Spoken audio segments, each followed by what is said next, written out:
The air raid sirens wail across Stalingrad, but for hundreds of thousands of Soviet civilians going about their Sunday afternoon, the sound has become routine. German aircraft have buzzed overhead before. The raids have been manageable. Life continues in this industrial city of 400,000 souls stretched along the western bank of the Volga River. At precisely 4 p.m., the sky turns black. Make sure you subscribe to our channel to discover more untold stories from history. 600 German aircraft, bombers, dive bombers, fighters, appear over the city in waves that seem endless. Heinkel 125s, Junkers, 88s, and the screaming Stuka. Dive bombers of Luftwaffe 4, commanded by Wolfram von Richthofen, cousin of the Red Baron, unleash hell upon Stalingrad. The Stukas dive at 70-degree angles, their sirens shrieking like banshees, releasing 500-kilogram bombs that explode with such force that entire buildings disintegrate into clouds of dust and shattered brick. The bombing continues without pause, wave after wave, hour after hour. The wooden buildings of the city's residential districts ignite instantly. Firestorms erupt, creating tornadoes of flame that suck the oxygen from entire neighborhoods. People caught in basements suffocate as the fires consume all breathable air. Others burn alive in their homes, their screams lost in the thunder of explosions and the roar of flames. The oil storage tanks on the riverbank erupt in massive fireballs. Burning oil spreads across the Volga's surface, turning the river itself into a ribbon of fire. Civilians fleeing to the riverbank for safety find themselves trapped between the inferno behind them and the burning water before them. Many jump into the flames anyway, choosing a quick death over slow incineration. By the time darkness falls, Stalingrad is a landscape from Dante's Inferno. 40,000 civilians lie dead in the rubble. 40,000 human beings who woke up that morning, never imagining this would be their last day on Earth. The city center is completely destroyed. Entire neighborhoods have simply ceased to exist. And this is only the beginning. The Battle of Stalingrad, the most brutal, savage, and consequential urban battle in human history, has begun. Before it ends, 6 months later, nearly 2 million human beings will be dead. An entire German army will cease to exist. The course of World War II and the fate of the 20th century will be decided in the ruins of this one city. This is that story. To understand why Stalingrad became the graveyard of Hitler's ambitions, we must go back to June 22nd, 1941, the day Operation Barbarossa began. 3 million German soldiers, 3,600 tanks, 7,000 artillery pieces, and 2,500 aircraft crashed across the Soviet border in the largest invasion force ever assembled. The Wehrmacht advanced with terrifying speed. Army Group North drove toward Leningrad. Army Group Center pushed toward Moscow. Army Group South swept into Ukraine. Within months, German forces had advanced hundreds of miles into Soviet territory, destroying entire Soviet armies, capturing millions of prisoners. By December 1941, German soldiers could see the spires of Moscow through their binoculars.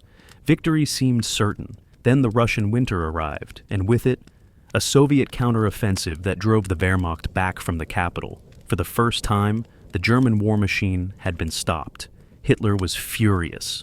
The Blitzkrieg had failed. Total victory eluded him. But he remained convinced that one more great offensive would break the Soviet Union forever. That offensive would come in the summer of 1942, and it would be called Operation Blue, Fallblau. The strategic objective was brilliant in its logic. Instead of attacking Moscow again, German forces would drive southeast toward the Caucasus oil fields. Oil was the lifeblood of modern warfare. The Soviet Union derived 80% of its petroleum from Baku and the Caucasus region. Capture those oil fields, and the Red Army would grind to a halt. No fuel for tanks, no fuel for aircraft, no fuel for trucks. Simultaneously, Germany would gain the oil reserves it desperately needed for its own war machine. Fallblau began on June 28, 1942.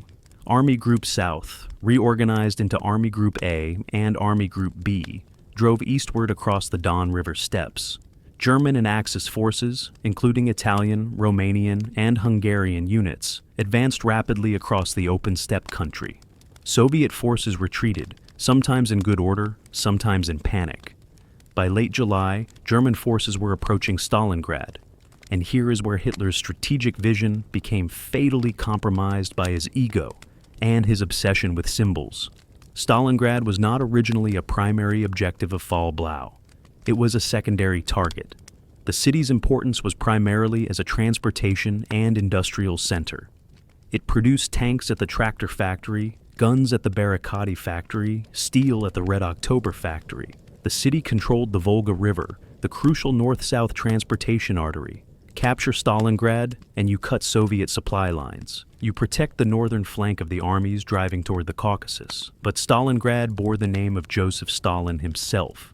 Originally called Tsaritsyn, the city was renamed Stalingrad in 1925 to honor Stalin's role in its defense during the Russian Civil War. For Hitler, the opportunity to capture Stalin's city became irresistible. For Stalin, allowing a city bearing his name to fall was unthinkable. What began as a rational strategic objective became a battle of egos between two dictators, each willing to sacrifice hundreds of thousands of lives, rather than accept defeat in a city that had become a symbol. In late July 1942, Hitler issued a directive splitting his forces. Instead of concentrating on a single objective, he ordered Army Group A to continue toward the Caucasus while simultaneously ordering Army Group B, spearheaded by the 6th Army under General Friedrich Paulus, to capture Stalingrad. German officers were alarmed. General Franz Halder, chief of the General Staff, protested that dividing forces violated basic military principles. Hitler relieved him of command. Field Marshal Fedor von Bock, commanding Army Group South, raised similar concerns. Hitler relieved him too. The 6th Army would take Stalingrad. Hitler had decided, and what Hitler decided could not be questioned. The man chosen to capture Stalingrad was General Friedrich Wilhelm Ernst Paulus, 51 years old, a career officer known for his meticulous planning and staff work. Paulus was born in 1890 in Cuxhaven, Germany, to a lower-middle-class family. Unlike many Prussian generals who came from aristocratic military families, Paulus had to work his way up. He was intelligent, methodical, detail-oriented. A brilliant staff officer who had helped plan Operation Barbarossa itself. He had only received field command of the 6th Army in January 1942. Those who knew Paulus described him as a man who followed orders precisely, who planned operations carefully, who worried about logistics and supply lines. He was not a bold, daring commander in the mold of Rommel or Guderian. He was a careful, by-the-book general who believed in following the chain of command. He was also a man trapped between duty and reality. As the battle developed, Paulus would see clearly that his position was becoming untenable, that continuing the assault was madness, that his army was being destroyed. But he would follow orders, always follow orders, even when those orders led to catastrophe. The 6th Army that Paulus commanded was a formidable force. It numbered approximately 270,000 men, organized into 13 infantry divisions, 3 panzer divisions, 3 motorized divisions, and 1 anti-aircraft division. Supporting the 6th Army was the 4th Panzer Army under General Hermann, which included approximately 90,000 more men. These were not green recruits. Many had fought in Poland, France, and the opening campaigns of Barbarossa. They were experienced, battle-hardened soldiers who had never known defeat. They had crushed the French army in 6 weeks. They had driven to the gates of Moscow. Taking one Soviet city seemed achievable, even inevitable. The man chosen to defend Stalingrad was Lieutenant General Vasily Ivanovich Chuikov, 42 years old, a peasant's son who had risen through sheer ability and ruthlessness. Chuikov was born in 1900 near Moscow, one of 12 children of a peasant family. He joined the Red Army during the Russian Civil War at age 18. He was tough, profane, brutal when necessary, inspiring when required. He had commanded Soviet forces in the Winter War against Finland. He had served as military attaché to China. He understood urban warfare in ways few Soviet commanders did. On September 12, 1942, Chuikov received command of the 62nd Army, the army tasked with defending Stalingrad. The previous commander had been relieved. The army was in desperate shape, pushed back nearly to the Volga, its divisions shattered by weeks of fighting. When asked if he could hold the city, Chuikov replied, "We will hold the city or die there." He meant it literally. Chuikov would develop the tactics that would save Stalingrad. He understood that in urban warfare, German advantages in tanks and aircraft were neutralized. Buildings became fortresses. Every factory a strong point. Every apartment block a bunker. The Germans could not use their blitzkrieg tactics in the rubble of a destroyed city. His defensive principle was simple and terrifying: hugging the enemy. Keep Soviet positions so close to German lines that the Luftwaffe could not bomb without hitting their own troops. Sometimes this meant Soviet and German positions were separated by a single wall, sometimes a floor. The killing distance was measured in meters, sometimes in feet. Chuikov's order to his men: "There is no land for us beyond the Volga." Behind them was the river. Behind the river was nothing. They would hold or they would die. These were the two men, Paulus and Chuikov, whose decisions would determine the fate of hundreds of thousands. On July 28, 1942, as German forces drove deeper into Soviet territory, Joseph Stalin issued Order Number 227. The order became known by its rallying cry, "Ni shagu nazad," not one step back. Stalin's order was read aloud to every unit in the Red Army. Its language was brutal and clear. Panic mongers and cowards must be liquidated on the spot. The retreat mentality must be decisively eliminated. Army commanders who have allowed the voluntary abandonment of positions must be removed from their posts and sent to the military councils of the front for immediate trial by military tribunal. The order established blocking detachments, NKVD troops positioned behind regular Red Army units with orders to shoot anyone attempting to retreat without authorization. It created penal battalions where soldiers accused of cowardice would be sent to undertake the most dangerous missions. It was death to retreat, probable death to attack, certain death to refuse. German intelligence captured a copy of Order 227 and distributed it to their troops as propaganda, believing it would demonstrate Soviet desperation and brutality. They were wrong. The order stiffened Soviet resistance. It told Soviet soldiers that there was no escape, no alternative except victory or death. For Stalingrad, Order 227 meant that the 62nd Army had to hold. Every meter of ground given up required authorization from the highest levels. Commanders who retreated faced execution. The penalty for leaving your position was death. The penalty for staying might also be death, but at least you would die fighting. This was the mentality with which Soviet forces would defend Stalingrad. Not one step back, not 1 meter of ground surrendered without rivers of blood. In early August 1942, the German 6th Army approached Stalingrad from the Au west while the 4th Panzer Army curved around from the south. The advance was brutal and swift. Panzer divisions smashed through Soviet defensive lines. Luftwaffe aircraft dominated the skies. The flat steppe country offered little cover for Soviet defenders. German forces were doing what they did best: mobile warfare across open terrain. By August 23rd, German forward units of the 16th Panzer Division reached the Volga River north of Stalingrad. They had cut the city off from the north. The trap was closing. That same afternoon, August 23rd, 1942, at 4:00 p.m., Wolfram von Richthofen launched his terror bombing. 600 aircraft, 40,000 dead. The city burning. The bombing achieved its tactical objective. Stalingrad's infrastructure was shattered. Communications were destroyed. Transportation networks ceased to function. The city's orderly evacuation, which had been proceeding slowly, stopped completely. Hundreds of thousands of civilians were now trapped in the city as German forces closed in from 3 sides. But strategically, the bombing created the conditions that would doom the German assault. The bombing transformed Stalingrad into a moonscape of rubble, and rubble was the defender's best friend. The ruins created countless strong points, each requiring infantry assault to clear. The destroyed buildings became fortresses. The urban terrain neutralized German advantages in mobility and firepower. Von Richthofen had inadvertently created the battlefield that favored Chuikov's defensive tactics. As the fires burned and civilians died in the ruins, Soviet reinforcements rushed across the Volga. The 62nd and 64th Soviet armies were frantically digging in among the rubble. German forces began their assault into the city itself.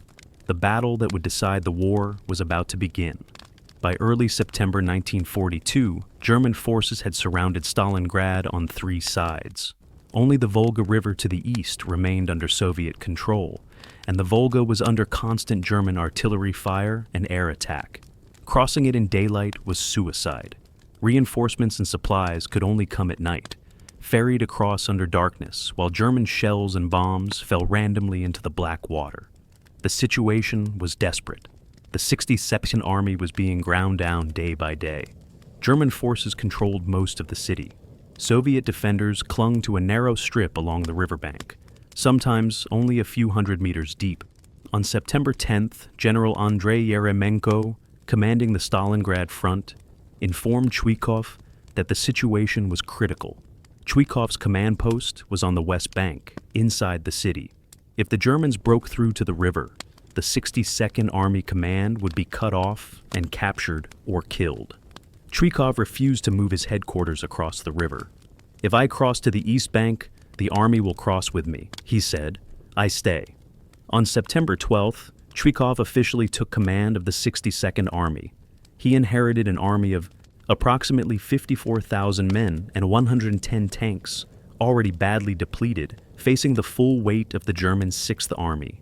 September 13th, 1942 was the crisis day. At dawn, German forces launched a massive assault aimed at breaking through to the Volga and splitting the Soviet defense in 2. The 71st Infantry Division and 295th Infantry Division attacked from the south. The 76th Infantry Division and 24th Panzer Division attacked the city center. The objective was the central landing stages on the Volga. Capture those, and the Soviet defense would collapse. The fighting was savage beyond description. German infantry advanced building by building, room by room. Soviet defenders fought with rifles, grenades, entrenching tools, their bare hands. Artillery on both sides fired at point-blank range. Tanks drove directly into buildings and fired their main guns through walls. Aircraft dropped bombs on positions occupied by both sides. The main railway station, Stalingrad 1, changed hands 5 times that day. 5 times German soldiers captured it. 5 times Soviet counterattacks drove them out. The fighting for the railway station was hand-to-hand combat with bayonets, knives, and fists. The floor of the station was slippery with blood, bodies piled up in the ticket hall. By afternoon, German forces had pushed to within 800 meters of the Volga. They could see the river. Victory seemed within grasp. Just a few hundred more meters. That night, reinforcements arrived for Chuikov. The 13th Guards Rifle Division under General Alexander Rodimtsev crossed the Volga in darkness under German fire. 10,000 men in small boats and rafts, artillery shells falling around them, machine gun fire raking the water. Hundreds died crossing. The survivors scrambled ashore and ran directly into battle. Rodimtsev's division counterattacked at dawn on September 14th. They recaptured the railway station for the 6th time and drove German forces back from the riverbank. The German breakthrough had been stopped, barely, at catastrophic cost, but stopped. Chuikov's principle was working. Keep the lines close. Make the Germans fight for every building, every floor, every room. Bleed them. Grind them down. But Chuikov knew the truth. The 62nd Army could not hold much longer. Not without more reinforcements. Not without relief from outside. Among the countless desperate battles fought in Stalingrad's ruins, the fight for the grain elevator stands out as a microcosm of the entire battle's savagery. The grain elevator was a massive concrete structure on the city's southern edge, a Soviet-era industrial building designed to store grain. It was 50 meters tall with walls a meter thick. It had become a fortress, and in mid-September 1942, it became the site of a 5-day battle that embodied everything Stalingrad would mean. Close-quarters combat, impossible odds, and men fighting to the death because there was no alternative. On September 14th, a small force of Soviet, Marines and infantry, approximately 50 men, occupied the grain elevator as a strong point. Their orders were to hold it. They had no heavy weapons. They had rifles, grenades, and ammunition for perhaps 2 days of fighting. The German 94th Infantry Division attacked the grain elevator with tanks, artillery, and aircraft. Stukas dive-bombed it. Artillery pounded it. Tanks drove up to the walls and fired directly into the lower floors. German infantry assaulted repeatedly. The Soviet defenders fought from the upper floors, dropping grenades down stairwells, firing from windows, retreating level by level as the building filled with smoke and dust. The concrete structure became an oven. Fires burned inside. The air was unbreathable. Men fought in darkness, in smoke so thick they could not see across a room. For 5 days, the battle raged. German forces captured the lower floors. Soviet defenders held the upper levels. The fighting was vertical, floor by floor, sometimes ceiling by ceiling. Men threw grenades up through floors. They fired through the floor at enemies below. They fought with bayonets in pitch-black stairwells. Water ran out on the second day. Food ran out on the third. Ammunition dwindled to single rounds. Men fought with entrenching tools, with knives, with their hands. The wounded could not be evacuated. They died where they fell. On September 20th, German forces finally captured the top floor of the grain elevator. The last Soviet defenders, 18 men, were overwhelmed. Some were killed, some were captured. A few escaped through basement tunnels. The Germans found the interior of the grain elevator filled with corpses. Soviet dead, German dead. Piled in hallways, sprawled on stairs. The walls were pocked with thousands of bullet holes. The floors were slick with blood and littered with spent shell casings. The entire structure stank of death, cordite, and burning. 50 Soviet soldiers had held the grain elevator against an entire German division for 5 days. They had inflicted casualties many times their number. They had forced the Germans to commit resources desperately needed elsewhere. And when they could fight no more, they fought anyway. This was Stalingrad. This would be repeated in hundreds of buildings, thousands of rooms, across months of combat. In the center of Stalingrad, overlooking a square and with a clear line of sight to the Volga landing stages, stood a 4-story apartment building. Before the war, it had housed Soviet workers and their families. After August 23rd, it was a burned-out shell. On September 27, 1942, Sergeant Yakov Pavlov led a 4-man reconnaissance patrol to investigate the building. They found it occupied by German soldiers. A brief firefight ensued. The Germans retreated. Pavlov and his men occupied the building. That night, Pavlov's patrol was reinforced. Lieutenant Ivan Afanasyev arrived with a machine gun squad and orders. Hold this building. More men arrived over these spies. Next 2 days, riflemen, machine gunners, mortar teams, anti-tank specialists. Eventually, the garrison numbered approximately 26 men. These 26 men would hold Pavlov's house for 58 days. The building's strategic value was obvious. From its upper floors, Soviet soldiers could see German movements across hundreds of meters. They could direct artillery fire. They could cover approaches to the Volga. The building dominated the square. German forces immediately attacked to retake it. Infantry assaults came daily, sometimes multiple times per day. Tanks drove up and fired point-blank into the ground floor. Artillery shells slammed into the walls. Stukas bombed it. Mortars pounded it continuously. The defenders fortified the building with everything available. They knocked holes through walls to create firing positions. They mined the approaches. They connected the building via trenches to Soviet lines so they could be resupplied. They mounted anti-tank rifles in upper floor windows. They barricaded entrances. They turned the basement into a bunker.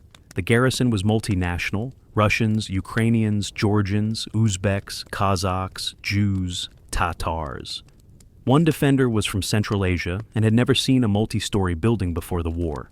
Now he fought in one. They operated a machine gun mounted in the window.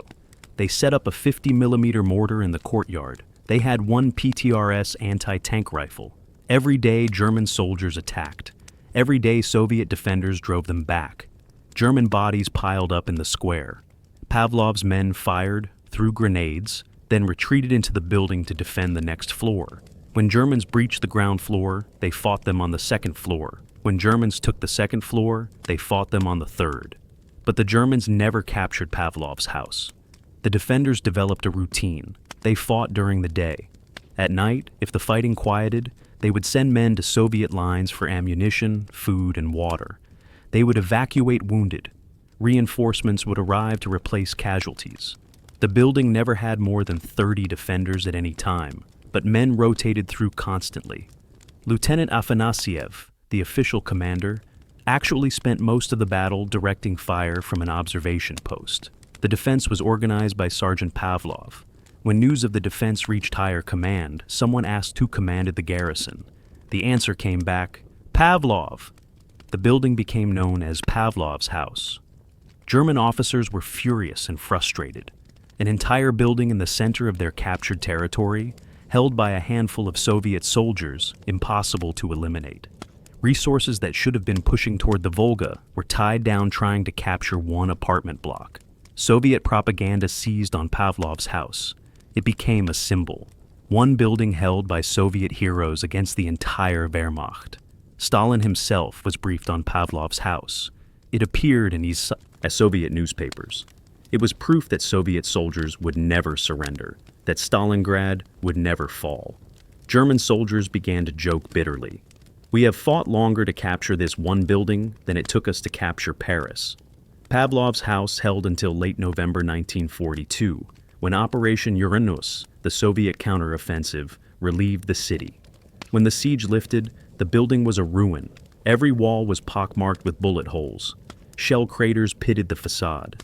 The interior was destroyed, but it still stood. After the war, Pavlov's house was rebuilt. It still stands today in Volgograd, the only building in the reconstructed square that was preserved from the battle. A memorial plaque reads, "In this building, soldiers of the Soviet Army, led by Sergeant Yakov Pavlov, held out for 58 days, repelling numerous enemy attacks." Sergeant Yakov Pavlov survived the war. He became a hero of the Soviet Union. He lived until 1981, dying at age 70. He never sought publicity or glory. When asked about Pavlov's house, he would say simply, "We were soldiers. We did our duty." In the center of Stalingrad rose Mamayev Kurgan, a hill 1 to 2 meters high that dominated the city. From its summit, you could see the entire battlefield. You could direct artillery fire across the whole city. You could observe enemy movements for miles. Whoever controlled Mamayev Kurgan controlled Stalingrad. Both sides knew it. Mamayev Kurgan would change hands multiple times during the battle. More men died fighting for that hill than died in most battles of the entire war. The hill became a symbol of Stalingrad's savage nature, men fighting, dying, being replaced, fighting again over the same churned earth, the same corpse-littered slopes. Soviet forces initially held Mamayev Kurgan. German forces attacked it in September 1942 as part of their drive to reach the Volga. The 295th Infantry Division assaulted up the slopes under withering Soviet fire. German soldiers advanced and died, advanced and died. They took the lower slopes. Soviet counterattacks drove them back. They attacked again. The fighting was nightmarish. Artillery from both sides pounded the hill continuously.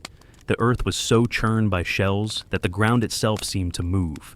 Trees were splintered into matchsticks. The grass was burned away. The soil, turned black by explosives and blood, became a moonscape of craters. Bodies covered the slopes.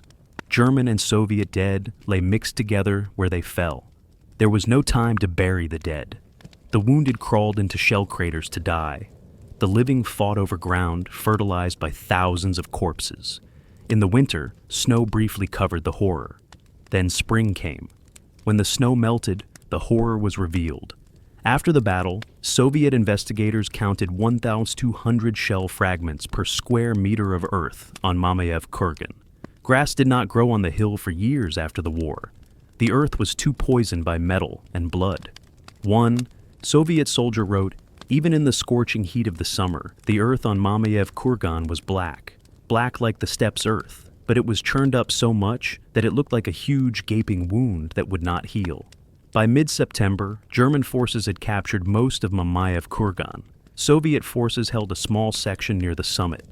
The line between German and Soviet trenches was sometimes only 25 meters, close enough to throw grenades, close enough to hear the enemy talking. Night attacks and counterattacks occurred constantly. Units would capture a section of trench, only to be driven out an hour later. Battalions were reduced to companies. Companies were reduced to squads. Individual soldiers might be ordered to hold a trench section with no support, no relief, until they were killed or wounded. The 284th Rifle Division under Colonel Nikolai Batyuk defended the Soviet-held portion of Mamayev Kurgan. Batyuk received orders directly from Chuikov.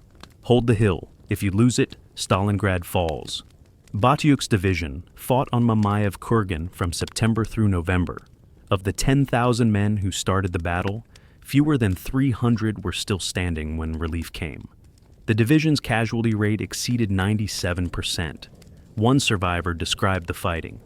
"We would advance 20 meters and throw grenades at the Germans. They would advance 20 meters and throw grenades at us. This went on all day.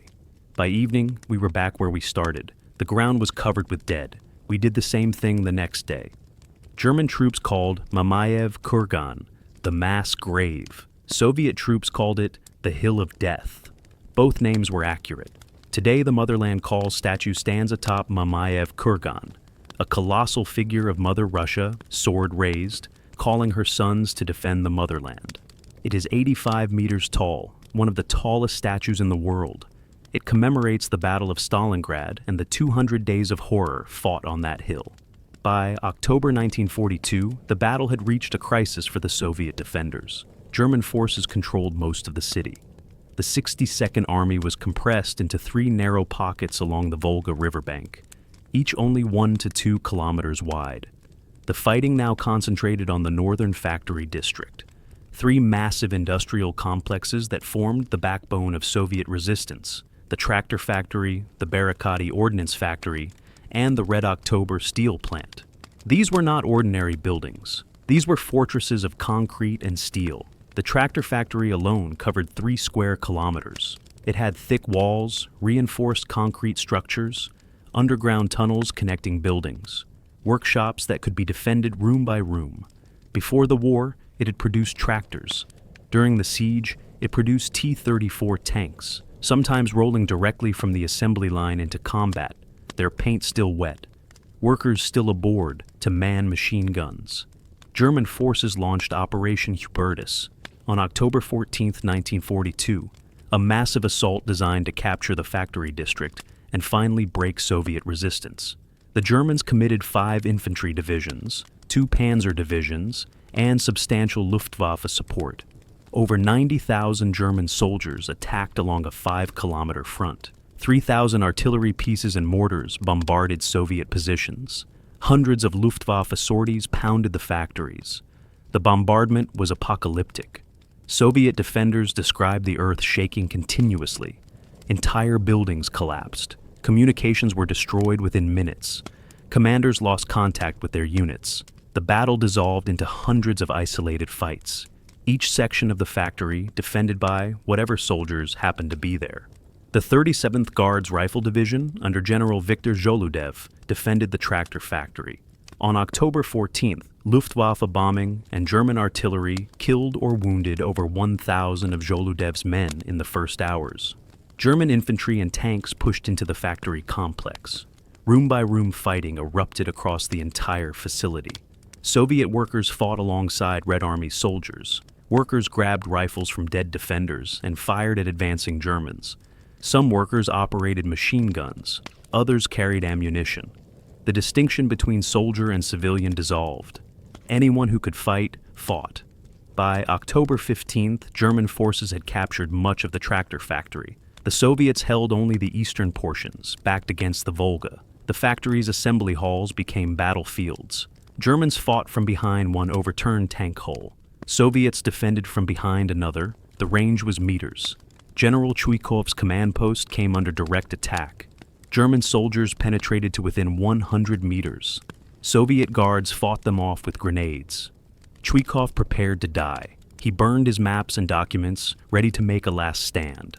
At the last moment, reinforcements arrived and drove the Germans back. One Soviet lieutenant described the October fighting. The street is no longer measured by meters, but by corpses. The houses are no longer identified by their numbers, but by the corpses around them. You go to the corner, the dead men on the corner. You go to the next block, the pile of dead men there. The Barricadi factory fell partially to German control. The Red October factory became a landscape from hell. smelting furnaces still burning, providing heat in the freezing October nights, casting everything in a red glow. German and Soviet soldiers fought in the glow of molten steel, the heat unbearable, the air thick with chemical smoke. But the factories did not fall completely. Through October, through early November, Soviet soldiers held sections of each factory. The lines fluctuated daily, sometimes hourly, but never broke entirely. The German offensive gained ground but failed to achieve its objective. The 62nd Army was battered, reduced to perhaps 20,000 effective soldiers, but it had not been destroyed. And while the Germans ground themselves down trying to capture the last few hundred meters of Stalingrad, the Soviets were planning something else entirely. Something the Germans did not see coming. Something that would change everything. Operation Uranus. While massive battles raged across the factory district, a different kind of war was being fought in Stalingrad's ruins. A war of patience, precision, and nerve. The sniper war. In the rubble of a destroyed city, snipers became lethal. A skilled marksman with a good position and patience could kill dozens of enemy soldiers before his position was discovered. Snipers targeted officers, observers, machine gunners, anyone whose death would disrupt enemy operations. The psychological effect was devastating. German soldiers became afraid to move during daylight. They learned to stay low, to never expose themselves, to fear the crack of a rifle shot from an unknown position. The most famous Soviet sniper was Vasily Grigorievich Zaytsev, a 27-year-old shepherd's son from the Ural Mountains who became a legend. Zaytsev was born in 1915 in a small village in the Urals. He learned to shoot hunting deer and wolves with his grandfather. He could shoot before he could read. When war came, he volunteered. He served as a clerk in the Soviet Navy, assigned to the Pacific Fleet. After Operation Barbarossa began, Zaytsev repeatedly requested transfer to the front. In September 1942, his request was finally granted. He arrived in Stalingrad as a private in the Tenshuauswy 7th Rifle Regiment, 284th Rifle Division. Within days, Zaytsev's shooting skills were noticed. He was given a sniper rifle, a Mosin Nagant with a PE scope, and assigned to kill German officers and specialists. He excelled immediately. Zaytsev's technique was methodical. He would study German positions for hours, noting patterns of movement, identifying likely positions for German snipers and observers. He moved positions constantly, never firing more than a few shots from one location. He understood patience. Sometimes he would wait an entire day for a single shot. He understood camouflage, blending into rubble so completely that he was invisible meters away. He understood wind, temperature, distance, the way bullets dropped over range. Between October 10th and November 17th, 1942, Vasily Zaytsev killed 225 German soldiers. That number is confirmed by Soviet records and eyewitness accounts. Each kill was documented. Each shot was verified.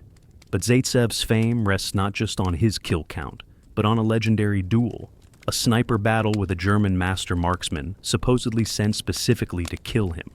According to Soviet accounts, later embellished by propaganda but based on real events, the Germans sent Major Erwin König, supposedly the director of a German sniper school in Zasen, to Stalingrad specifically to eliminate Zaytsev. For days, the two snipers hunted each other through the ruins. König was patient, skilled, deadly. He killed several Soviet snipers. Zaytsev studied König's patterns, his likely positions, his techniques. Finally, Zaytsev set a trap. He and a fellow sniper, Nikolai Kulikov, positioned themselves before dawn. They placed a dummy helmet on a stick in a location König would certainly watch. At dawn, they waited. For hours, nothing. Then, as the sun rose higher, a glint. Sunlight reflecting off a scope lens in a hidden position. König had revealed himself. Zaytsev waited. He knew König was watching the decoy. He slowly, carefully moved his rifle. Patience, patience. Then König shifted slightly, the tiniest movement. Zaytsev fired. One shot. König was dead. Whether this duel happened exactly as described is debated by historians. Some believe König was fictional, a propaganda creation. Others believe the duel happened but was exaggerated. Zaytsev himself insisted it was true, though he acknowledged details were dramatized. What is certain is that Vasily Zaytsev was real. His kills were real, and his impact was real. He trained dozens of other snipers in his techniques. The hares, Zaitse, named after him, Zaytsev means hare in Russian, became a legendary sniper unit. By the end of Stalingrad, Zaytsev had trained 28 snipers who collectively killed over 3,000 German soldiers. Zaytsev was seriously wounded in January 1943 when a mortar shell exploded near him. Shrapnel destroyed his eyesight. He was evacuated to Moscow where surgeon Vladimir Filatov operated, eventually restoring vision to one eye. Zaytsev returned to combat, fought through the rest of the war, and survived. After the war, Zaytsev worked in a factory. He refused to discuss Stalingrad with journalists. He died in 1991 in Kiev at age 76. His final wish was to be buried in Stalingrad, on Mamayev Kurgan, among the men he fought with. In 2006, his remains were reburied there with full military honors. His rifle, the Mosin Nagant with which he killed 225 Germans, is displayed in the Museum of the Armed Forces in Moscow. While German forces ground themselves down in Stalingrad's ruins, the strategic situation was developing into catastrophe, and German intelligence failed to recognize it. The German Sixth Army's flanks, the northern and southern approaches to Stalingrad, were not defended by German troops. They were defended by Romanian, Italian, and Hungarian armies. These were Axis allies, contributing troops to the invasion of the Soviet Union. But their divisions were poorly equipped, inadequately trained, and often demoralized. The Romanian Third Army held the northern flank, a 140-kilometer front northwest of Stalingrad. The Romanian Fourth Army held the southern flank. Romanian soldiers had outdated rifles, insufficient anti-tank weapons, no winter clothing. Many Romanian divisions were at half strength. Morale was low. They did not want to be in Russia. They wanted to go home. German officers recognized the weakness. General Paulus repeatedly requested German reserves to strengthen the flanks. He warned that Romanian forces could not hold against a determined Soviet attack. His warnings were ignored. Hitler insisted the flanks were secure. German intelligence underestimated Soviet capabilities. They believed the Red Army was exhausted, incapable of major offensive operations. They were catastrophically wrong. Throughout October and early November 1942, while German attention focused on capturing the final blocks of Stalingrad, Soviet forces were quietly massing north and south of the city. The operation was planned by Marshal Georgy Zhukov and General Alexander Vasilevsky, the Soviet Union's two greatest strategic minds. Stalin approved the plan in September. The objective was simple and devastating: a double envelopment. Strike north and south of Stalingrad simultaneously, break through the weak Romanian flanks, drive armored spearheads deep into the German rear, and encircle the entire Sixth Army. It was the Cannae strategy, the double envelopment that Hannibal had used to destroy the Roman army 2,000 years earlier. It was military theory's most perfect maneuver. If it worked, an entire German army would be trapped and destroyed. The Soviets assembled overwhelming forces. Southwestern Front, north of Stalingrad.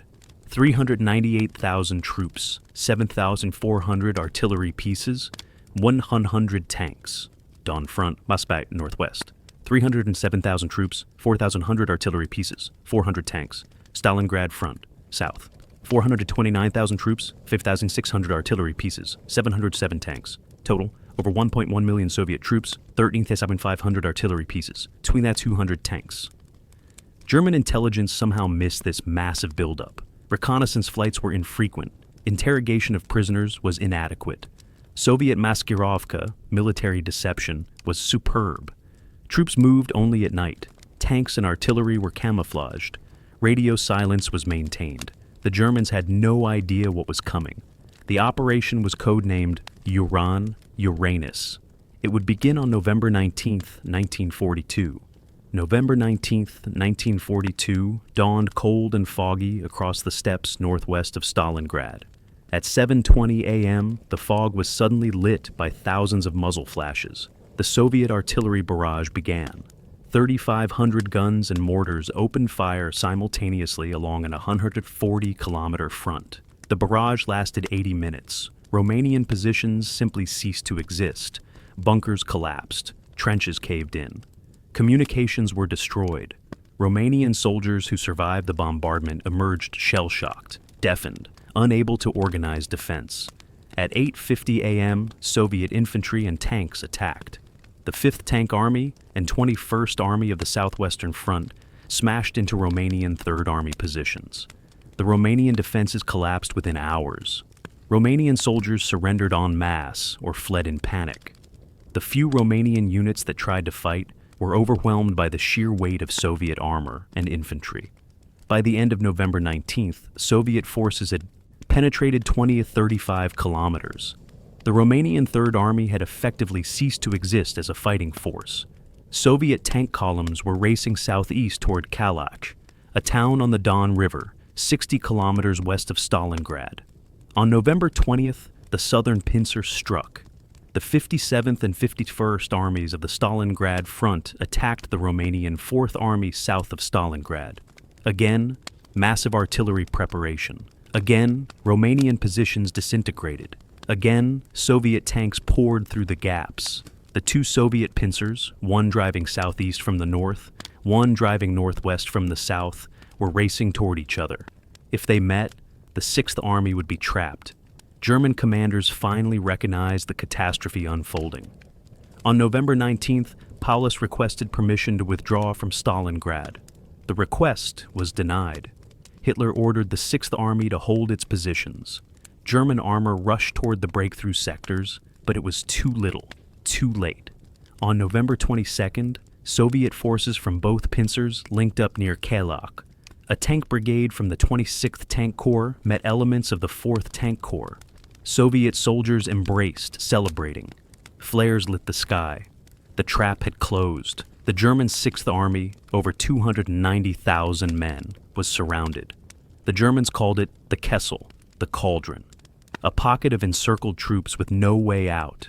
Inside the pocket were the entire 6th Army, 20 divisions, parts of the 4th Panzer Army, Romanian and Croatian units, corps-level troops, approximately 290,000 men total.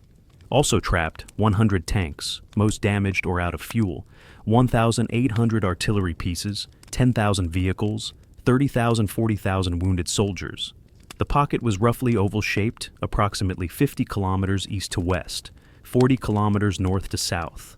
On the eastern side, Stalingrad itself. On all other sides, Soviet armies closing in. General Paulus immediately recognized the severity. On November 23rd, he radioed Army Group B headquarters. Army encircled, request freedom of action. He was asking permission to break out. The response came from Hitler personally. 6th Army will hold positions despite threat of temporary encirclement. Special orders regarding supply by air will follow. Hitler had decided the 6th Army would not retreat. It would form a hedgehog defense and hold until relieved. Luftwaffe Chief Hermann Göring assured Hitler that the Luftwaffe could supply the 6th Army by air. The army required approximately 500 for 700 tons of supplies per day. Food, ammunition, fuel, medical supplies. Göring promised he could deliver it. It was a fantasy, a deadly, catastrophic fantasy. The Luftwaffe had neither the aircraft, nor the fuel, nor the airfields, nor the organization to deliver 500 tons daily to an encircled army in winter conditions. The largest airlift in history to that date, the supply of Malta during its siege, had delivered 30 tons per day. Göring was promising to deliver 20 times that amount in far worse conditions. Göring's promise was based on nothing but hubris and delusion. Logistics officers knew it was impossible. They said so. They were ignored. Hitler believed Göring. Paulus had no choice but to obey. The 6th Army prepared to defend the Kessel and await relief. The Luftwaffe airlift to supply the 6th Army began on November 25, 1942. It was a disaster from the start. The Luftwaffe assembled approximately 500 transport aircraft, mostly Ju-52 trimotors and E-111 bombers converted to cargo haulers. The aircraft operated from airfields at Tatsinskaya and Morozovsk, approximately 200 kilometers from the pocket. Problems appeared immediately. Weather. November and December 1942 brought brutal winter conditions. Blizzards, fog, temperatures dropping to -30°C. Aircraft could not fly in blizzards. Fog grounded flights for days at a time. Soviet fighters. The Red Air Force attacked transport aircraft mercilessly. Soviet fighters, Yak-1s, Lag-GG-3s, hunted the slow, lumbering transports. Ju-52s, designed in the 1930s with a cruising speed of 200 km/h, were easy prey. Losses mounted daily. Soviet anti-aircraft. Soviet flak batteries surrounded the Kessel. Transport aircraft had to run a gauntlet of anti-aircraft fire to reach the pocket's airfields, Pitomnik and Gumrak. Every flight was a life-or-death gamble. Ground conditions. The airfields inside the pocket were crude, often just flat steppe. Heavy snow made landings dangerous. Aircraft became bogged in mud or snow. Damaged aircraft could not be repaired. No spare parts, no mechanics, no facilities. They were abandoned where they crashed. Organizational chaos. OND. No unified command structure existed for the airlift. Different units operated independently. Coordination was poor. Priorities conflicted. Some aircraft carried ammunition, others carried food. Some carried mail and propaganda newspapers. Useless weight. The results were catastrophic. In the first week, the Luftwaffe delivered 30-40 tons per day. The 6th Army needed 500 to 700 tons. Starvation began immediately. By mid-December, deliveries averaged 100 tons per day, still far below requirements. On the best single day of the entire airlift, December 7, 1942, the Luftwaffe delivered 289 tons, still below minimum needs, and it was never repeated. By January 1943, deliveries had fallen to 60 or 80 tons per day. The Luftwaffe lost transport aircraft at an unsustainable rate. In December alone, 266 aircraft were lost, destroyed by fighters, anti-aircraft fire, accidents, or simply abandoned. By the end of the Stalingrad airlift, the Luftwaffe transport fleet, the backbone of German aerial logistics, had been gutted. Over 500 aircraft destroyed, over 1,000 aircrew killed or captured. The airlift failed completely. The 6th Army was starving, and winter was only beginning. Inside the Kessel, conditions deteriorated rapidly.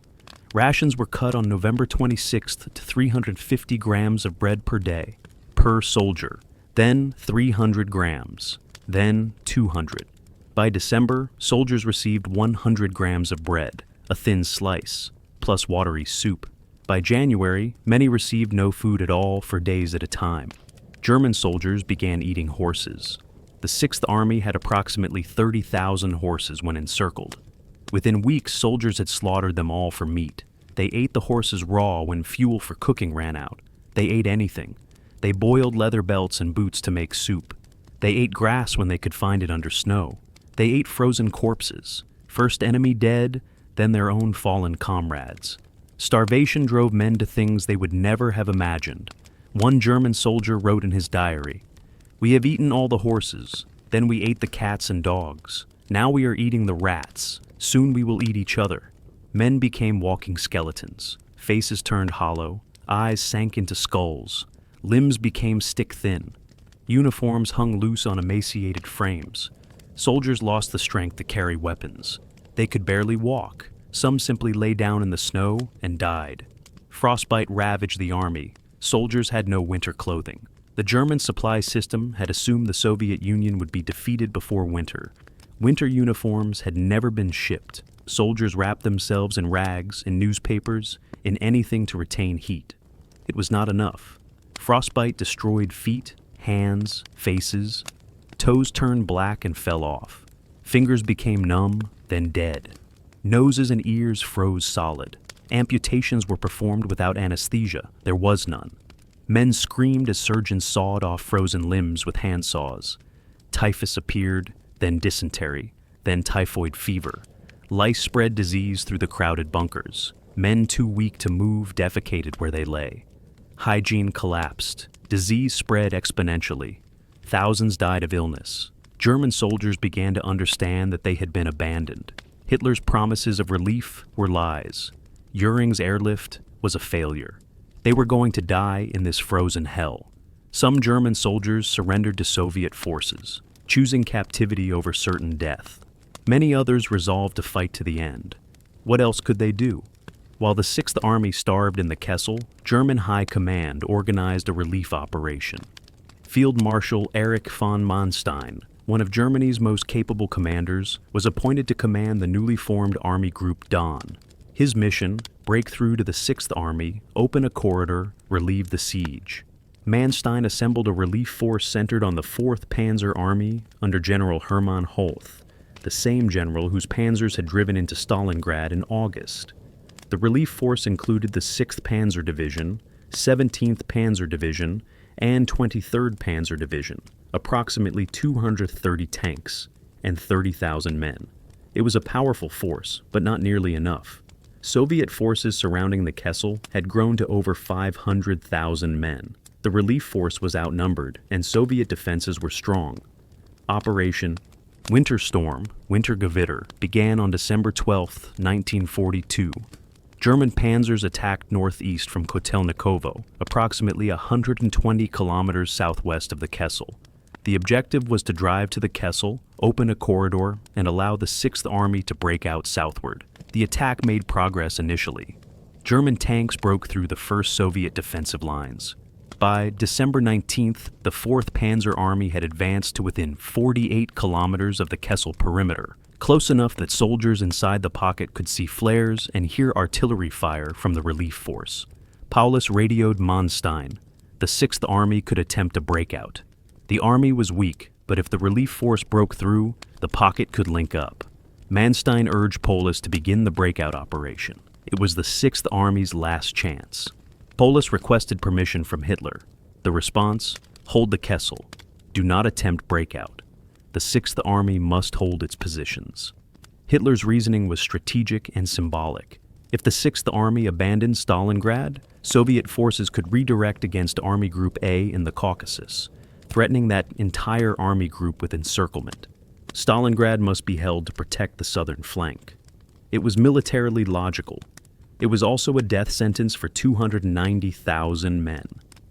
On December 23rd, the Soviets launched Operation Little Saturn, a counteroffensive targeting Italian and Romanian forces northwest of the Kessel. The Soviet objective was to destroy the relief force and push German lines even farther from Stalingrad. Little Saturn succeeded. Italian and Romanian armies collapsed. German reserves that should have reinforced Winter Storm were diverted to prevent complete collapse. The 4th Panzer Army, threatened with encirclement itself, withdrew. By December 29th, the relief attempt had failed. The 4th Panzer Army was back where it started. The 6th Army remained trapped. There would be no relief. The 6th Army was doomed. Throughout December 1942 and into January 1943, Soviet forces tightened the noose. The Soviets issued multiple surrender ultimatums to Paulus. The terms were reasonable. The 6th Army could surrender with honor. Officers could keep their sidearms. Soldiers would receive food and medical care. Wounded would be evacuated. After the war, all prisoners would be repatriated to Germany. Paulus forwarded the ultimatums to Hitler. Hitler's response: surrender is forbidden. The 6th Army will do its historic duty at Stalingrad until the last man. Paulus did not surrender. On January 10, 1943, the Soviets launched Operation Ring, the final assault to destroy the Kessel. 7 Soviet armies, over 280,000 men, attacked from all sides. Artillery bombardment was apocalyptic. The Soviets fired over 7,000 artillery pieces and mortars. The ground shook continuously. German positions simply ceased to exist. Soviet infantry and tanks advanced into the Kessel. German units fought desperately, but they were weak, starving, freezing. Ammunition was nearly gone. Fuel was exhausted. Many German soldiers were too weak to fight. The perimeter collapsed sector by sector. Soviet forces captured the airfield at Pitomnik on January 16th. The airfield at Gumrak fell on January 22nd. Now there were no airfields. The Luftwaffe could no longer land. Supplies had to be dropped by parachute, and most fell into Soviet-controlled areas. The Kessel was cut in half on January 26th. The northern pocket held the factory district and northern Stalingrad. The southern pocket held central and southern Stalingrad. Paulus was in the southern pocket. Communication between pockets was lost. They fought independently now. German soldiers understood the end was near. Some units continued fighting with fanatical determination. Others surrendered en masse. Some officers shot themselves rather than face capture. The Kessel had become a charnel house. On January 30th, 1943, the 10th anniversary of Hitler's rise to power, Hitler promoted Friedrich Paulus to Field Marshal. The message was clear. No German Field Marshal had ever been captured. Paulus was expected to commit suicide rather than surrender. On the morning of January 31st, 1943, Soviet forces surrounded the department store basement in central Stalingrad, where Field Marshal Friedrich Paulus had established his final command post. Paulus knew surrender was inevitable. His staff had destroyed all documents. The Sixth Army effectively no longer existed as an organized force. Scattered units still fought, but coordinated resistance was impossible. At approximately 7 a.m., a Soviet lieutenant approached the department store under a white flag. He was taken to Paulus's command post. Through an interpreter, he conveyed that General Mikhail Shumilov, commander of the 64th Army, demanded surrender. Paulus initially refused to negotiate.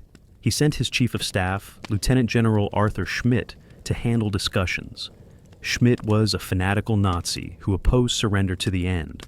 Soviet negotiators were patient. They informed the Germans that further resistance was pointless. The Sixth Army was destroyed. Continuing to fight only meant more senseless deaths. Around noon, Paulus agreed to surrender, but only the southern pocket. He claimed he had no authority over the northern pocket under General Karl Strecker, and technically he was correct. He had been cut off from Strecker for days.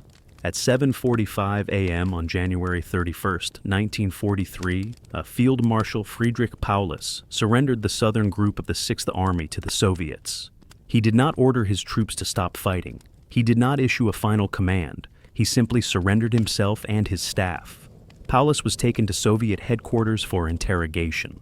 When asked why he did not commit suicide as expected, he replied, "I have no intention of shooting myself for this Bohemian corporal," a contemptuous reference to Hitler. The northern pocket under General Strecker continued fighting. These were the toughest remaining German units, many from elite divisions. They held the ruins of the tractor factory and the surrounding areas. They fought on through February burn. On February then, 1943, at 8 a.m., the northern pocket finally surrendered. General Strecker sent his final message. The 11th Corps and its divisions have fought to the last man against vastly superior forces. Long live Germany. It was over. The Battle of Stalingrad had ended. The surrender yielded approximately 91,000 German prisoners, all that remained of the 290,000 men trapped in the Kessel. The prisoners were in appalling condition. Most could barely walk. They were emaciated, diseased, frostbitten. Many were wounded, their wounds festering and gangrenous. They wore rags. Their faces were hollow skulls with sunken eyes. Soviet soldiers were shocked by what they saw. These were not the supermen of Nazi propaganda. These were broken men, more dead than alive. The prisoners were marched away to captivity. Many died during the march. They had no strength left. They collapsed in the snow and died. Soviet guards did not stop to help. The columns kept moving. The prisoners were transported to prison camps across the Soviet Union. The camps were not prepared for such numbers. There was insufficient food, inadequate shelter, no medical facilities. Typhus, dysentery, and typhoid fever ravaged the camps. Of the 91,000 prisoners captured at Stalingrad, only about 6,000 ever returned to Germany. Most died in the first months of captivity from disease, malnutrition, and exposure. Others died over the following years. The last German prisoners were not released until 1955, 10 years after the war ended. Field Marshal Paulus survived captivity. He was held in relatively good conditions, interrogated extensively, but not mistreated. In 1944, after the July 20th plot to assassinate Hitler failed, Paulus was approached by the Soviets to join the National Committee for a Free Germany, a group of German POWs working for an anti-Nazi Germany. Paulus agreed. He made radio broadcasts to German troops urging them to end the war. He testified at the Nuremberg trials against the Nazi leadership. After the war, he lived in East Germany until his death in 1957. In Germany, he was reviled as a traitor. In the Soviet Union, he was treated as a redeemed man. Most of his men were not so fortunate. They died in unmarked graves across the Soviet Gulag. The Battle of Stalingrad lasted approximately 200 days, from August 23, 1942 to February 2, 1943. The casualty figures are staggering and disputed, but the most reliable estimates are German and Axis forces. Total forces committed, approximately 400,000 Germans, plus 220,000 Romanian, Italian, and Hungarian troops, German dead. Approximately 150,000 German wounded captured, approximately 140,000 Romanian dead captured, approximately 200,000 Italian dead captured, approximately $130,000 Hungarian losses, approximately $130,000. Total Axis losses, approximately 750,000, 850,000. Soviet forces. Total forces committed, approximately 1.1 million. Soviet dead missing, approximately 478,000. Soviet wounded, approximately 650,000. Total Soviet casualties, approximately 1.13 million. Civilians.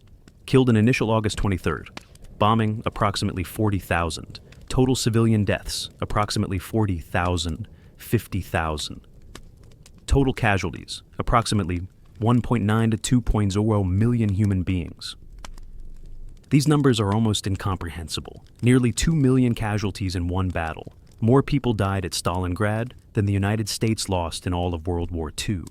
More people died at Stalingrad than Britain lost in all of World War II. In 6 months of fighting on one battlefield, 2 million human beings died or were wounded. The 6th Army, one of the Wehrmacht's finest, ceased to exist. 22 divisions destroyed, 91,000 captured. Most would never return. The German army would never fully recover from Stalingrad. Stalingrad was the turning point of World War II in Europe. This is not hyperbole, this is historical fact. Before Stalingrad, Germany had never suffered a major strategic defeat. The Wehrmacht seemed invincible. After Stalingrad, the aura of invincibility was shattered forever. Militarily, the destruction of the 6th Army created a massive gap in German lines. The entire southern front collapsed. German forces had to retreat from the Caucasus, or risk being cut off. The strategic initiative passed permanently to the Soviet Union. After Stalingrad, Germany fought defensively. The days of great offensives were over. Psychologically, Stalingrad broke German morale. Soldiers who had believed victory was certain now understood Germany could lose. The defeat could not be hidden. Everyone in Germany knew. Mothers, wives, and children waited for men who would never return. The myth of German superiority died in the ruins of Stalingrad. Strategically, Stalingrad proved that the Soviet Union could not be defeated. Stalin's regime survived the worst Germany could inflict. The Red Army learned how to fight, how to plan, how to win. Soviet generals, Zhukov, Vasilevsky, Rokossovsky, became masters of operational art. Politically, Stalingrad changed the course of the war. After Stalingrad, it was clear Germany would lose. The question became when, not if. Allied leaders began planning for post-war Europe. Stalin gained enormous prestige. The Soviet Union's sacrifices became undeniable. Hitler understood the magnitude of the disaster. On February 1, 1943, he gave a radio address to the German people. He did not mention Stalingrad. Instead, he spoke of heroic sacrifice and historic duty. He declared 3 days of national mourning. In Germany, the 6th Army's destruction was mourned as a national tragedy. But mourning would not change reality. Germany had lost the war's most crucial battle. Everything that followed, Kursk, Normandy, Berlin, flowed from Stalingrad. For the Soviet Union, Stalingrad became a sacred symbol. The city was awarded the title Hero City. A massive reconstruction effort began.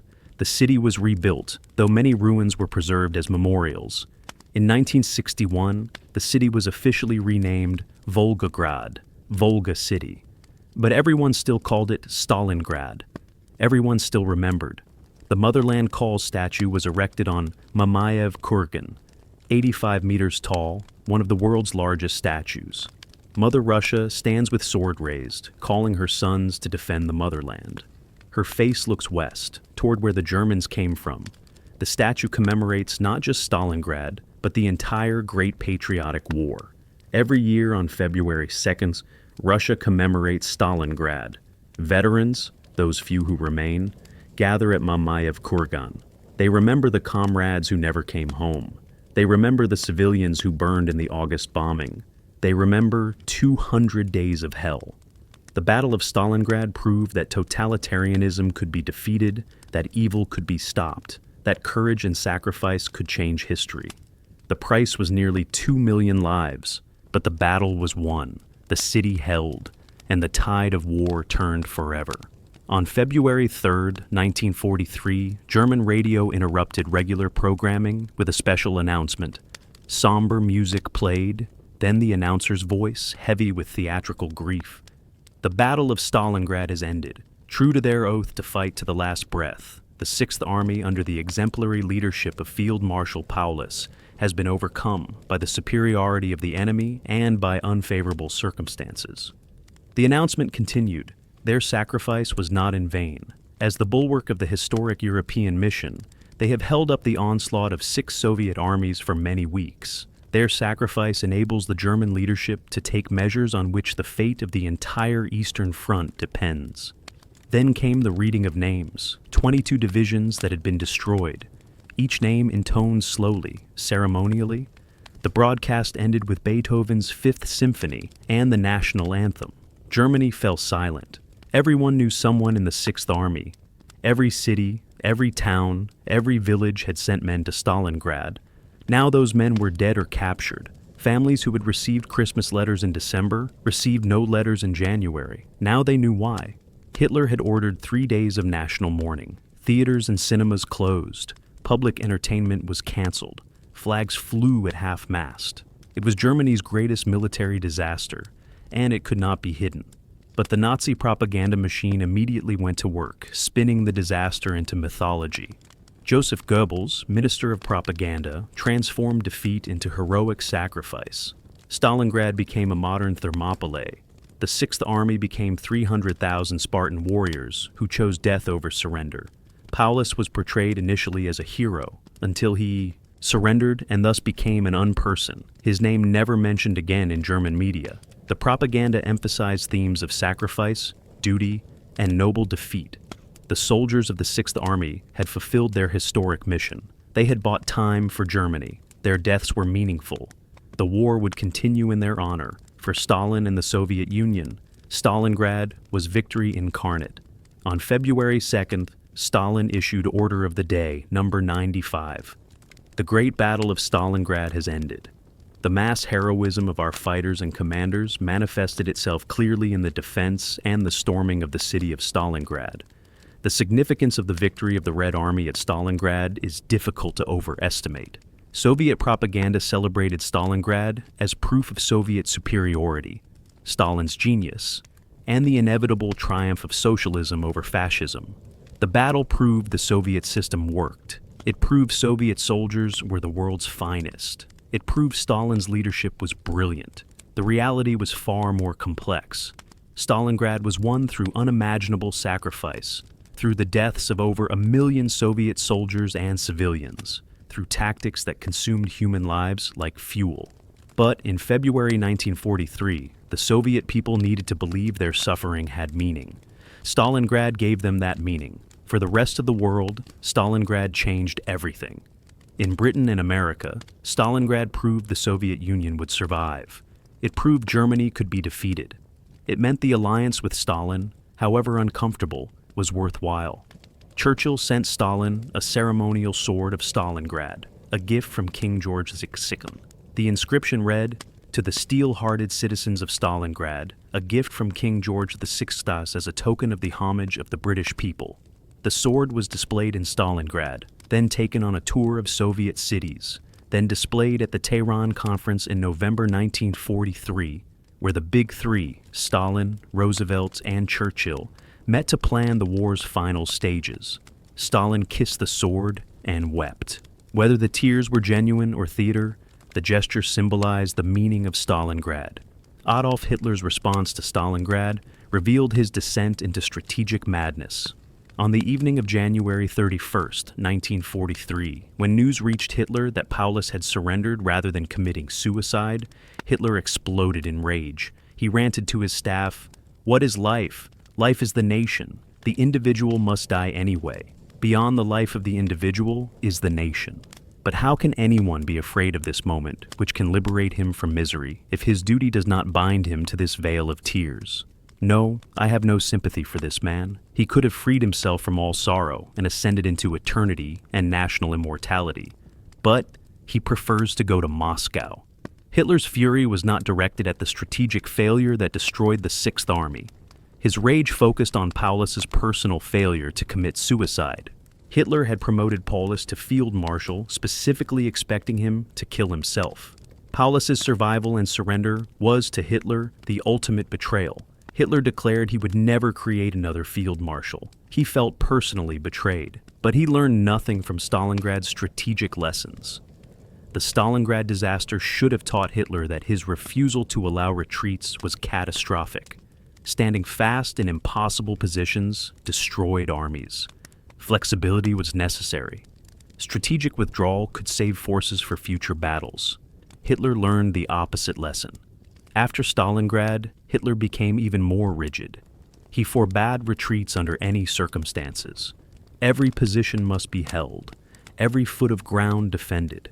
Commanders who suggested withdrawal were relieved, sometimes arrested.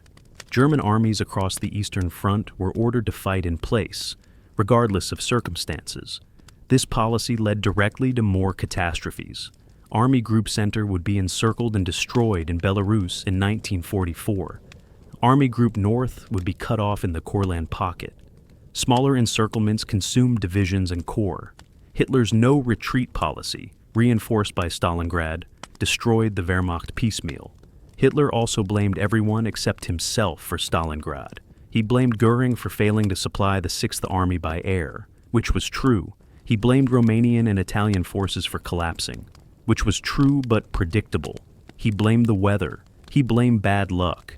He never acknowledged that his own decisions, refusing to allow breakout, insisting on holding a symbolic city, dividing forces, had caused the disaster. In his February 1943 speeches, Hitler declared that Stalingrad would be avenged. Germany would strike back. Final victory was still inevitable. The German people must sacrifice more, work harder, fight longer. The war would continue until total victory. But everyone could see the truth. Germany was losing. After Stalingrad, German commanders understood the war was unwinnable. Some began planning the July 20, 1944 plot to assassinate Hitler, recognizing that only by eliminating Hitler could Germany negotiate an acceptable peace. The plot would fail, and those involved would be executed. But the fact that German officers were willing to commit treason showed how Stalingrad had shattered the Wehrmacht's faith in Hitler. For the 91,000 German prisoners captured at Stalingrad, surrender was not the end of suffering. It was the beginning of years of misery. The prisoners were marched from Stalingrad in columns, guarded by NKVD troops. They walked through snow, through cold, with no food except what little the guards provided. Many collapsed and died during the marches. The guards did not stop for them. Bodies were left in the snow. The prisoners were transported by rail to camps across the Soviet Union, Siberia, Kazakhstan, the Urals. The train cars were unheated cattle cars. Men froze to death during transport. When train cars were opened at destination, sometimes half the prisoners inside were dead. The camps were unprepared. Soviet authorities had not expected 91,000 prisoners. There were insufficient barracks, inadequate food supplies, no medical facilities. Prisoners were housed in tents or crude barracks in sub-zero temperatures. Many had no coats. Frostbite and disease killed thousands in the first weeks. Typhus swept through the camps. Dysentery killed thousands more. Tuberculosis, typhoid fever, gangrene. Diseases ravaged the emaciated prisoners. Soviet medical personnel were overwhelmed. Many prisoners received no treatment at all. They simply died. In the first year of captivity, approximately 45,000 of the 91,000 prisoners died. Half the survivors of Stalingrad died within 12 months of surrender. By 1945, when Germany surrendered, approximately 30,000 Stalingrad prisoners remained alive. They hoped to go home. They were wrong. Stalin had no intention of releasing German prisoners quickly. They were labor. They would rebuild what Germany had destroyed.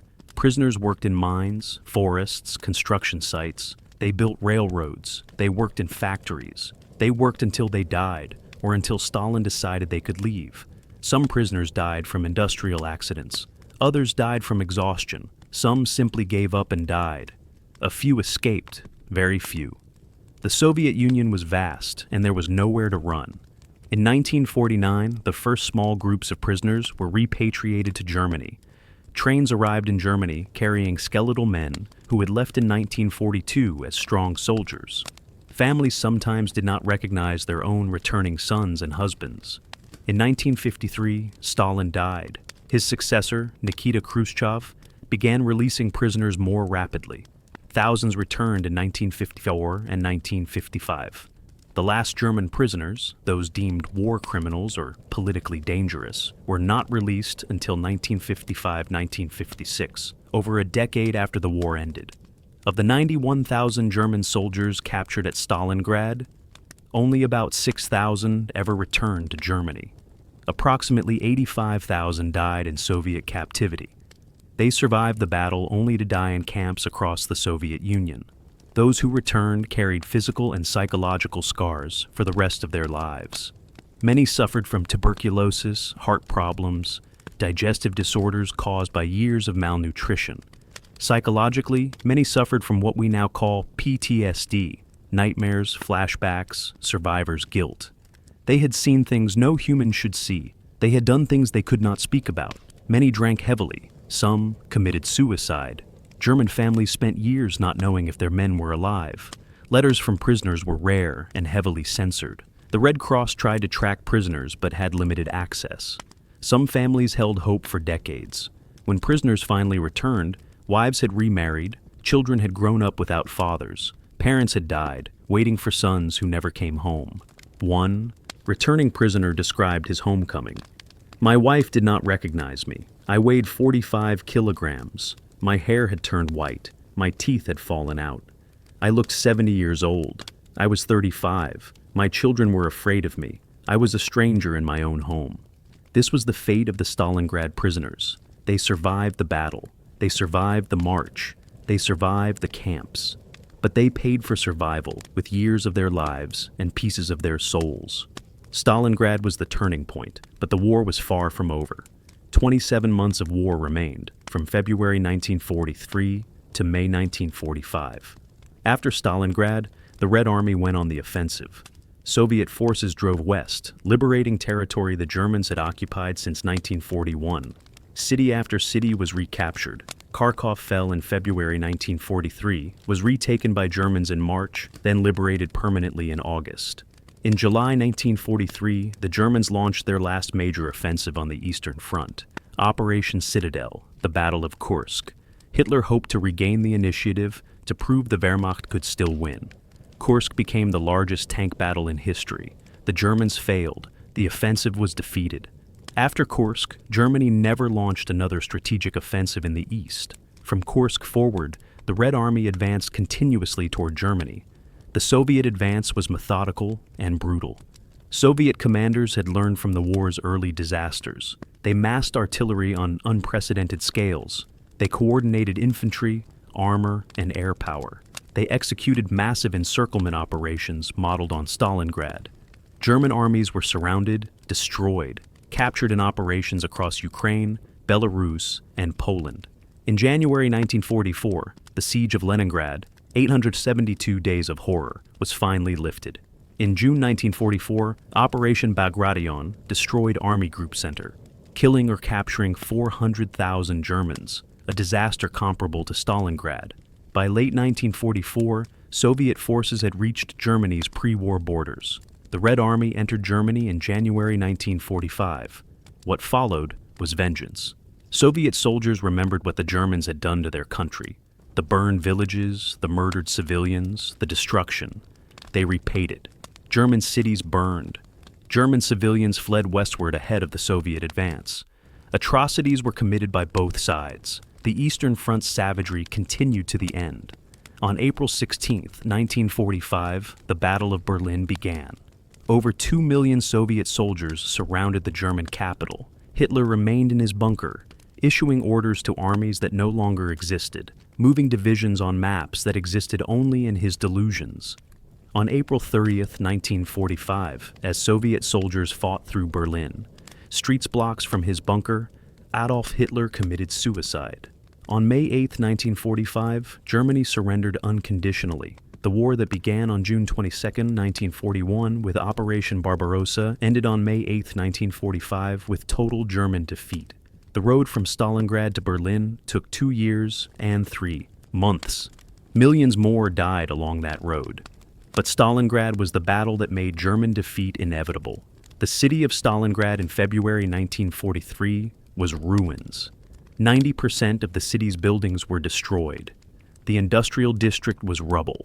The residential areas were ash. Nothing stood higher than a few meters except factory smokestacks and a few reinforced concrete structures. The city was a wasteland. Soviet authorities immediately began planning reconstruction. Stalin himself took personal interest. The city bearing his name would be rebuilt as a symbol of Soviet resilience and triumph. Reconstruction began while fighting still continued elsewhere. Soviet civilians returned to the ruins.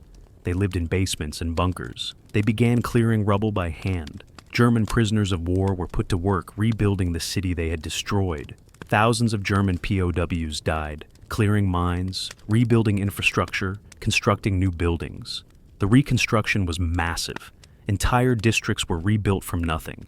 The industrial base was restored. The tractor factory, Barricade factory, and Red October plant, the 3 great factories that had been fortresses during the battle, were rebuilt and reopened. By 1950, these factories were producing again. The city's layout was redesigned. Wide boulevards replaced narrow streets. Parks and green spaces were created. Monuments and memorials were erected. Stalingrad was rebuilt as a model Soviet city, modern, spacious, planned according to socialist principles. But some ruins were deliberately preserved. Gerhardt's Mill, a brick structure riddled with bullet holes, was left standing as a memorial. The Panorama Museum was built to commemorate the battle, featuring a 360-degree painting depicting the encirclement of the 6th Army. Pavlov's house was rebuilt, but its facade was left damaged, preserving bullet holes as a reminder. In 1961, Soviet Premier Nikita Khrushchev officially renamed the city Volgograd, City on the Volga. The move was part of de-Stalinization, Khrushchev's campaign to reduce Stalin's cult of personality. Officially, Stalingrad no longer existed, but Russians continued calling it Stalingrad. Veterans always called it Stalingrad. History knows it as Stalingrad. The most ambitious memorial project was the construction of the Mamayev Kurgan Memorial Complex, completed in 1967. The centerpiece is the Motherland Calls, Rodina Mat Zovyot, a colossal statue standing 85 meters tall on the summit of Mamayev Kurgan. The statue depicts a woman, Mother Russia, stepping forward with sword raised, calling her sons to battle. Her mouth is open in a shout. Her posture is dynamic, urgent. She faces west, toward where the Germans came from. The statue required 2,400 tons of steel and 5,500 tons of concrete. When completed, it was the tallest statue in the world, later surpassed, but remaining one of the world's most iconic monuments. The sword alone is 33 meters long and weighs 14 tons. The approach to the statue is a processional, steps leading up Mamayev Kurgan, past walls engraved with names of the dead, through the Hall of Military Glory, where an eternal flame burns. The entire memorial complex covers 26 acres. An estimated 3.5 million visitors come annually. On February 2nd each year, the anniversary of the battle's end, ceremonies are held at Mamayev Kurgan. The few remaining veterans attend. They are in their 90s now, the last survivors of that hell. They lay wreaths. They stand in silence. They remember friends who never came home. The city itself has grown. Volgograd today has a population of over 1 million. It is a modern city with universities, industry, culture. But the memory of Stalingrad remains. Museums document the battle. Streets bear the names of heroes. Monuments stand on every corner. And once a year, for 6 days each February, the city officially reverts to its historic name. The city is called Stalingrad, again during anniversary commemorations. The train stations display Stalingrad on their signs. The city remembers. Behind the statistics, 2 million casualties, 91,000 prisoners, 200 days of fighting, were individual human beings, each with a story, each with a life, cut short or forever changed. Private Wilhelm Hoffmann. A German soldier kept a diary throughout the battle. His entries document the slow collapse of morale and hope. September 1st, 1942. Are the Russians really going to fight on the very bank of the Volga? It's madness. September 8th. Insane stubbornness. September 16th. Our battalion has been reduced to 300 men. October 22nd. The Russians are not men, but some kind of cast-iron creatures. November 10th. A letter from home. My wife has been killed in an air raid. December 26th. The horses have already been eaten. Now they're slaughtering the dogs. I would eat a cat if I could catch one. Hoffmann's diary ends in January 1943. He died, either killed in battle or dead in captivity. His diary was found on his body. Vasily Zaytsev. The sniper survived the war. After the battle, after recovering from his wounds, he returned to combat and fought through Ukraine, Belarus, Poland. He was in Berlin in May 1945. After the war, he worked in a factory in Kiev. He married and had 2 children. He rarely spoke of the war. When pressed, he would say simply, "I did my duty. Many did more."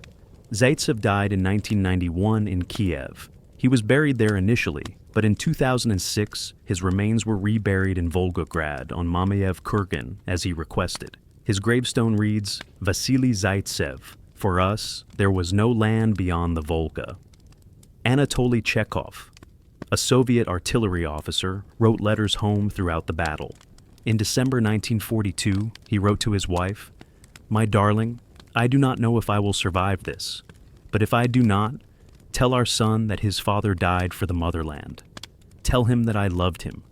Tell him that everything I did so, he would grow up free." Chekhov survived. He returned home in 1945, reunited with his wife and son. He lived until 1992, dying at age 73. His son kept his letters. They were published in Russia in 2002. Lieutenant Kurt Ruber. A German pastor and doctor serving in the 6th Army drew a charcoal sketch on the back of a Soviet map on Christmas 1942 inside the Kessel. The drawing depicted Mary and the infant Jesus, surrounded by the words light, life, love in German. The sketch was flown out of the Kessel on one of the last transport flights and delivered to Germany. It became known as the Stalingrad Madonna. Ruber wrote in his last letter, "Despite everything I believe in light, in life, in love." He died of typhus in Soviet captivity in January 1944. The Stalingrad Madonna survived. It is displayed in the Kaiser Wilhelm Memorial Church in Berlin, a symbol of hope and faith enduring even in hell. Maria Ulyanova. A young Soviet woman who worked in the tractor factory grabbed a rifle when Germans attacked her workshop. She had never fired a gun. She learned the day. She and other factory workers fought alongside soldiers. She survived the battle, returned to work at the factory after the war. She never married, saying, "I gave all my love to Stalingrad. There was nothing left for anyone else." She died in 1998 at age 75. These were the individuals in Stalingrad. Millions of stories. Most will never be known. Most died anonymous deaths in rubble and snow. But each was a person. Each mattered. 82 years after the battle, Stalingrad remains the most significant battle of World War II, and one of the most significant battles in human history. Why does it still matter? Militarily.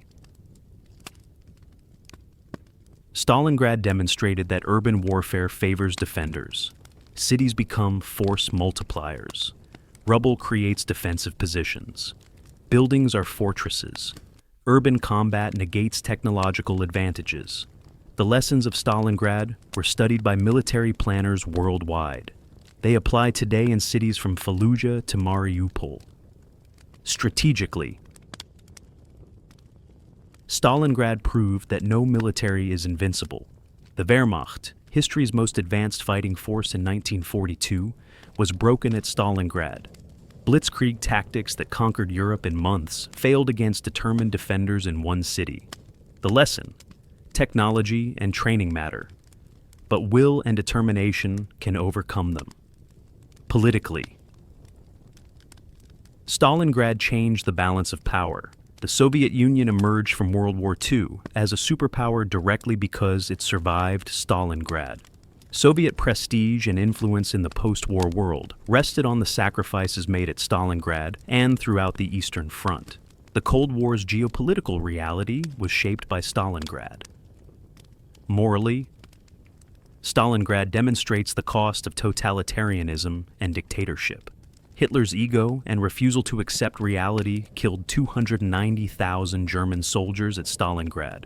Stalin's willingness to sacrifice unlimited Soviet lives destroyed that German army, but cost over 1 million Soviet casualties. Both dictators treated human lives as expendable resources. Stalingrad's casualty count is the price of totalitarian decision-making. Culturally, Stalingrad became the symbol of Soviet sacrifice in World War II. For Russians, Stalingrad represents the Great Patriotic War's meaning, the defense of the motherland against genocidal invasion. Every Russian family lost someone in the war. Stalingrad memorializes all of them. For Germans, Stalingrad represents the war's catastrophe, the moment when military defeat became inevitable, when the Nazi dream of conquest died, when the price of aggressive war became clear. For the world, Stalingrad represents the fight against fascism. It proved fascism could be defeated. It proved that courage and sacrifice could overcome evil. In 1942, with Germany victorious across Europe, with Britain barely surviving, with America just entering the war, Stalingrad offered hope. If Stalingrad could hold, if the Wehrmacht could be stopped, then maybe the Allies could win. Every year, thousands of people visit Volgograd. They come to see where history pivoted. They come to understand what happened. They come to remember. They climb the steps to Mamayev Kurgan. They stand before the motherland calls, looking up at the massive figure with sword raised. They walk through the hall of military glory, reading names engraved on walls. They visit the Panorama Museum, viewing artifacts, weapons, uniforms, letters, photographs. They tour Pavlov's house, preserved with its battle damage visible. Veterans came while they could. They returned to Stalingrad, now Volgograd, to see what they had defended or tried to capture. German veterans came, often meeting Soviet veterans, sometimes embracing, sometimes weeping together. Former enemies united by shared trauma. One German veteran who returned in the 1990s stood on Mamayev Kurgan and said, "I climbed this hill in September 1942. I thought we would take it in a day. We fought for 2 months. When I left, I was one of the few still alive. Now I am here again, and I understand nothing. I understand nothing about why we came here, why we fought, why so many died. It was all madness." A Soviet veteran standing nearby replied, "We understand. We fought because we had to. You fought because you were ordered to. We were all victims of madmen." School groups visit Volgograd. Russian children learn about the Great Patriotic War, about their grandparents' and great-grandparents' sacrifices. They learn that freedom is not free, that the motherland must be defended, that the price of survival was nearly incomprehensible. Foreign visitors come to understand World War II's Eastern reality. Western histories often focus on D-Day, the Battle of Britain, the Pacific War. These battles were important, but the Eastern Front was where World War II was won and lost. Stalingrad was the Eastern Front's decisive battle. To understand World War II, you must understand Stalingrad. Visitors leave Volgograd changed. You cannot see Mamayev Kurgan and remain unmoved. You cannot comprehend 2 million casualties and remain the same. Stalingrad forces you to confront war's reality. Not the sanitized Hollywood version, not the strategic maps and arrows, but the human cost, the individual suffering, the absolute waste. The Battle of Stalingrad lasted 200 days, from August 23, 1942 to February 7, 1943. Nearly 2 million human beings died or were wounded. An entire German army was destroyed. The course of human history pivoted on that battle's outcome. Why did the Germans lose? Not because of one factor, but because of many converging failures. Strategically, Hitler's decision to fight for a symbolic city, rather than concentrating on defeating Soviet armies, was catastrophic. Operationally, the failure to secure flanks and the reliance on weak Allied armies created vulnerability. Tactically, German forces were drawn into urban warfare, where their advantages were negated. Logistically, the Luftwaffe could not supply an encircled army. Psychologically, Hitler's refusal to allow retreat destroyed flexibility and doomed the Sixth Army. Why did the Soviets win? Not because of one factor, but because of many converging strengths. Strategically, Stalin and his generals recognized Stalingrad's importance and committed unlimited resources. Operationally, Operation Uranus was brilliantly conceived and flawlessly executed. Tactically, Chuikov's urban warfare tactics maximized defender advantages. Logistically, Soviet supply lines across the Volga, though tenuous, never completely failed. Psychologically, not one step back eliminated retreat as an option and forced soldiers to fight with desperate courage. But ultimately, Stalingrad was won by individual Soviet soldiers who chose to die rather than surrender, by men like Yakov Pavlov, who held a single building for 58 days, by snipers like Vasily Zaytsev, who hunted Germans through ruins, by nameless soldiers who defended factory floors and stairwells and sewers until they were killed, by civilians who worked in factories under bombardment and carried ammunition under fire. These individuals did not fight for Stalin. Many hated Stalin. They did not fight for communism. Many despised the Soviet system. They fought for each other, for their comrades, for their families, for their homeland. They fought because behind them was the Volga, and behind the Volga was Russia. And if Russia fell, everything fell. The German soldiers who fought at Stalingrad were not monsters. Most were ordinary men, fathers, brothers, sons, caught in a war they did not start, fighting for causes they did not choose, following orders they could not refuse. They suffered horribly. They fought bravely. They died in agony or endured years of captivity. They were victims too. The true villains of Stalingrad were the dictators, Hitler and Stalin, who treated human lives as game pieces, who sacrificed hundreds of thousands to preserve their egos, who cared nothing for individual suffering so long as their power was maintained. Today, Volgograd stands as a living memorial. The city thrives. People live, work, love, raise families, but the memory remains. Mamayev Kurgan rises above the city, and the motherland calls stands eternal, sword raised, calling sons who will never come home. Every February cess, the city remembers.